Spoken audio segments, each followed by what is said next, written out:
যুক্তরাষ্ট্রের president Donald Trump নতুন করে ডেমোক্র্যাটদের উদ্দেশ্যে কঠোর হুঁশিয়ারি দিয়েছেন।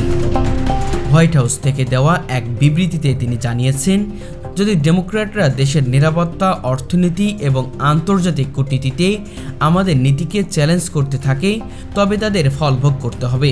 আমি আমাদের দেশের নিরাপত্তা ও মানুষের স্বার্থ রক্ষার সবকিছু করব।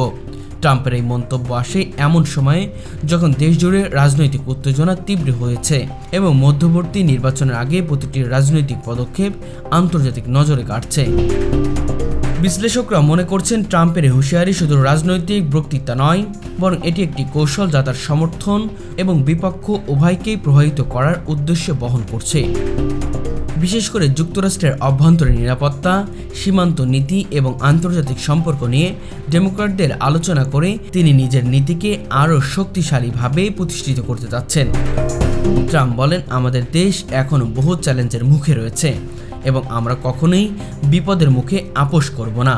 যারা আমাদের পথকে বাধাগ্রস্ত করতে চায় তাদেরকে সমাধান করে দিচ্ছি। ডেমোক্র্যাটরা প্রতিক্রিয়া জানিয়ে বলেছেন, ট্রাম্পের এই মন্তব্য জনগণের মধ্যে বিভাজন সৃষ্টি করতে পারে এবং রাজনৈতিক উত্তেজনা বাড়াতে পারে। তারা মনে করছেন, এই ধরনের হুঁশিয়ারি দেশের সংবিধান ও গণতান্ত্রিক প্রতিষ্ঠানগুলোর উপর চাপ সৃষ্টি করছে। তবে ট্রাম্পের সমর্থকরা বলছেন, এটি প্রয়োজনীয় সতর্কবার্তা, কারণ দেশের স্বার্থে কখনো নরম হওয়া যায় না।